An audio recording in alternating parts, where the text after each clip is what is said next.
Praise the lord. దేవుని పరిశుద్ధ నామానికి మహిమ కలుగునుగాక. ప్రియులారా, ఈ దినాన పరిశుద్ధ గ్రంథములో నుండి దేవదూతలను గూర్చిన సాధారణమైన గుణములను గూర్చి మనము ధ్యానించబోతున్నాం. మొదటిగా, దూతల యొక్క ప్రభుత్వములో 4 తరగతులు ఉన్నవి.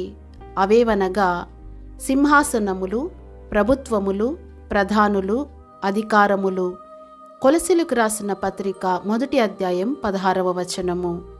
రెండవది, దూతలు తమ సంపూర్ణతలో సృష్టింపబడుట వలన అంతకు మించిన ఎదుగుదల లేక ఘనతను పొందవలసిన ఆవశ్యకత వారికి లేకుండెను.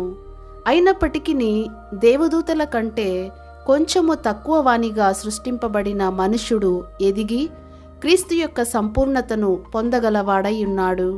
కాబట్టి మనుషుని కొరకు ఉంచబడిన ఈ గొప్ప రక్షణను దేవదూతలు తొంగి చూడగోరుచున్నారు. పేతురు రాసిన మొదటి పత్రిక 1వ అధ్యాయము 10 నుండి 12 వచనాలు.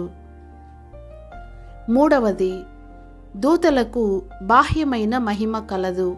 ప్రకటన గ్రంథం 18వ అధ్యాయం 1వ వచనం. అయితే క్రొత్త నిబంధన పరిశుద్ధులు దూతల కంటేను శ్రేష్టమైన అంతరంగ మహిమ గలవారై ఉన్నారు. కొలసీలకు రాసిన పత్రిక 1వ అధ్యాయము 27వ వచనము, 45వ కీర్తన 13వ వచనము. నాలుగవది, యెహోవా దూతలు బలశూరులయ్యుండి యెహోవా ఆజ్ఞకు లోబడి ఆయన వాక్యము నెరవేర్చుచున్నారు. 103వ కీర్తన 20వ వచనము. 5వ గుణము, వారు దూతలుగా మన శరీర ప్రకారమైన నేత్రములకు కనబడకపోయినను అనేక సందర్భములలో మనుష్య రూపములో కనబడి ఉన్నారు. ఉదాహరణకు ఆదికాండము 18వ అధ్యాయము 2వ వచనము, 22వ వచనము, 19వ అధ్యాయము 1వ వచనము, 5వ వచనము.